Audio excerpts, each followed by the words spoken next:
น้องลืมความมันกึมเฮาเยาหือเจอถึงสุนัขอยู่ยั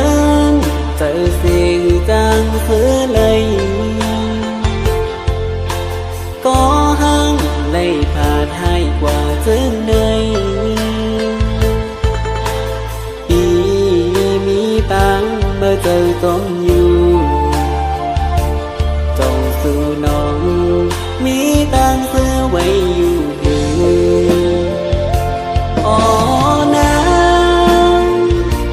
น้องเอ๋ยพี่ใจเฮาเขาย้อนฝากขอควา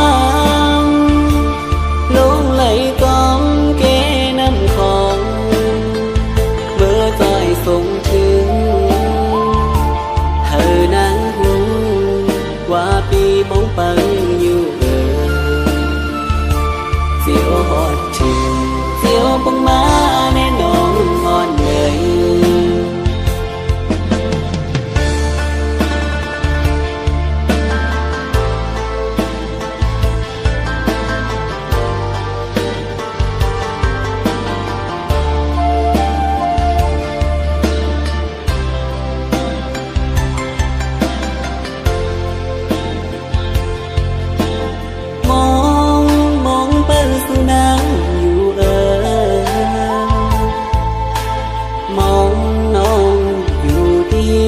ฟังของมองไปสู่นางเอวายบ่คืนมาพี่มองคอยทบสู่นางอยู่สู่น้องลืมความมันกึมเฮาเยาหือ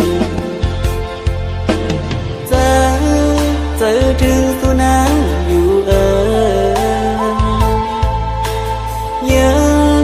อเสียงจางเสือเลยก็ห้างเลยพาดให้กว่าเธอในมีปังเมื่อเจอต้องอยู่ต้องสู่น้องมีตังเสือไว้อยู่อ๋อนางน้องเอ๋ยเขาย้อนฝากขอความ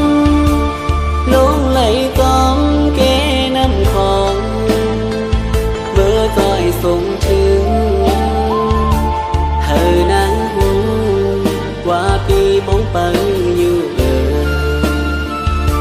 เสียวหอดถึงเสียวปังมาในน้องอ่อนเงยอย่าปันใจเขามองไปสู่เธอ